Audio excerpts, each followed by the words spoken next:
خمسة لصحتك. سلسلة فيديوهات بدأتها كده بعد ما نزلت فيديو لايف في آخر 2022 وعمل ضجة كده، فهمتني ان الناس يعني فعلا نفسها تهتم بصحتها، وممكن تبقى كأنها محتاجة مساعدة، محتاجة شوية حد يشاركها عمل ايه، مش مساعدة طبيب، مساعدة انسان عادي زيهم.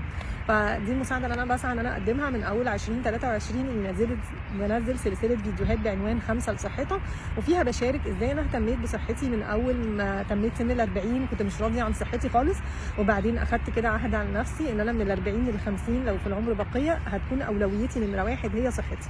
ابتديت اخد بقى خطوات مختلفه، وبشارك معاكم كل فيديو من الفيديوهات بتاعه السلسله ديت حاجه اخدتها، خطوه اخدتها ناحيه صحتي، ممكن احيانا علاج، ممكن احيانا كشف، ممكن انتباه لحاجه. فيعني ممكن الفيديو اللي ما ينفعش حد، ممكن الفيديو اللي بعده في السلسله ينفعك، فاتمنى وممكن تعمل تاج لحد في فيديو تبقى انت شايف ان هو ايه ده ممكن يفرق معاك.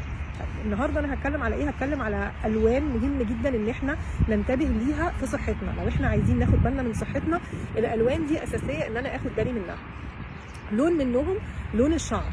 لو انا دلوقتي ابتدى شعري يبيض في سن مش طبيعي للسن ده، يعني مثلا طبيعي ان الواحد ممكن مع الثلاثينات، النص الثاني من الثلاثينات يبتدي شعره يبيض شويه، مثلا مع الاربعينات. لو ابتديت انا لقيت نفسي في العشرينات ابتدى شعري يبيض، او مثلا في بدايه الثلاثينات، وفي نفس الوقت مثلا انا ده مش عندي في العيله، مش حاجه موروثه في العيله، محتاجه انتبه، لان كتير قوي بيكون سبب ان الشعر بيبيض في سن مبكر هو الضغط العصبي الزايد بالنسبه للانسان.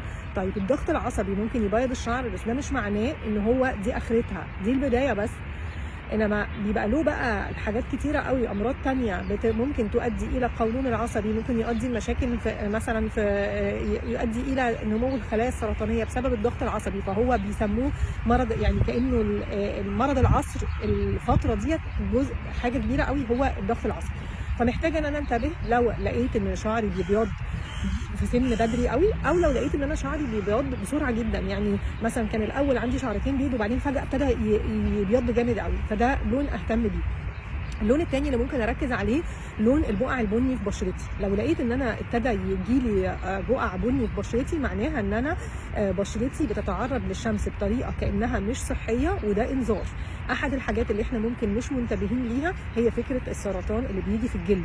طيب السرطان اللي بيجي في الجلد احد اسبابه هي التعرض المباشر المستمر للشمس، فلاشعه الشمس اللي هي ممكن تبقى كمان احنا مش دارين بيها او احنا مش متخيلين ان هي مؤثره. طيب انا دلوقتي مثلا لقيت عندي بقعه بيضاء، بقعه بني، فنتيجه ان انا لما كشفت الدكتور نبهني ان هي دلوقتي هي في مرحله مش خطر، بس ده معناه ده انذار، دي دلاله ان انا بتعرض للشمس بطريقه كانها مباشره وبطريقه كانها متكرره، فمحتاجه ان انا احمي نفسي منها.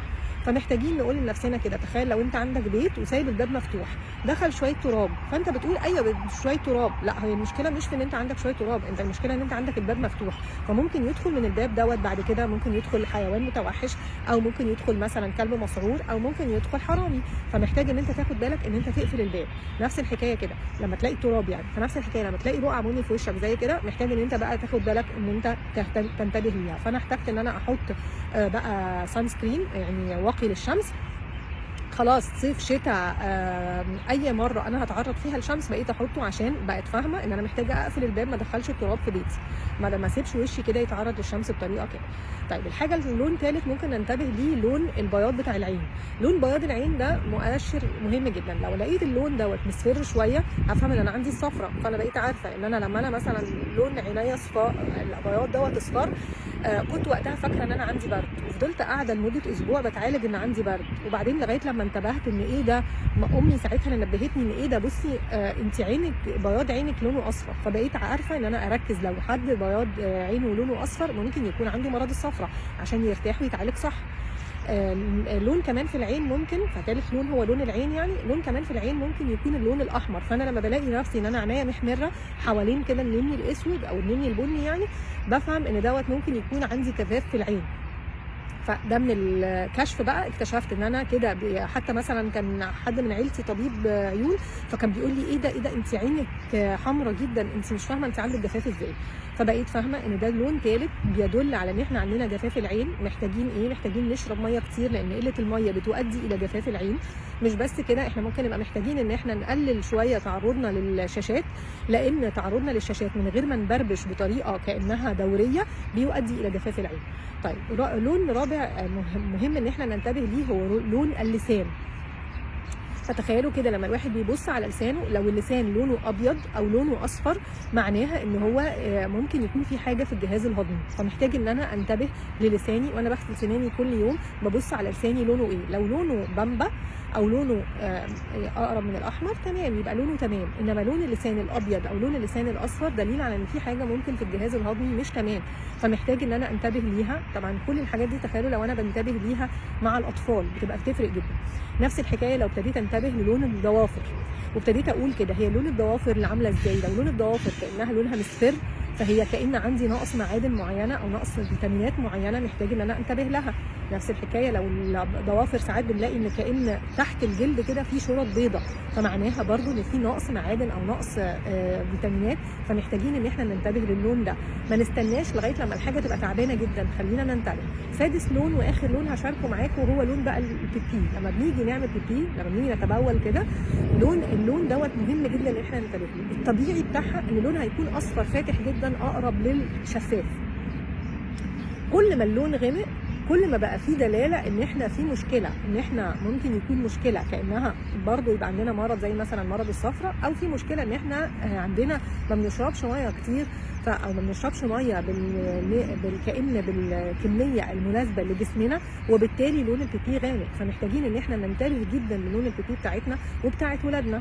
فلما بنلاقي ان هي لونها غامق، لو احنا مش واكلين حاجه كانها بتؤثر على لونها، يعني انا احيانا بلاقي اللون مثلا مختلف بيبقى بسبب ان انا واكله بنجر على الغداء، او بسبب ان انا واخده دواء معين، فالدواء دوت مثلا هو بيؤدي الى تغير لون البيبي. فلما باجي اخد ادويه بقيت اقرا مثلا النشره الداخليه بتاعتها واشوف الاثار الجانبيه، عشان ما اديش مثلا ما اتخيلش ان انا اللون دوت دلاله على حاجه مش تمام وهو مش صح. فمحتاجين ان احنا ننتبه للست الالوان دولت، عشان لو احنا عندنا لون منهم او اكتر مش تمام خلينا نكشف، والوقايه خير من العلاج. ما نستناش لما المرض يتفاقم عشان نعالجه، خلينا نعالج المرض صح من الاول من البدايه. كل ما كان افضل كل ما كان احسن، وخلينا ننتبه للالوان ديت مع نفسنا، مع ممكن كبار السن اللي عايشين معانا، مع صغار السن اللي عايشين معانا او ولادنا.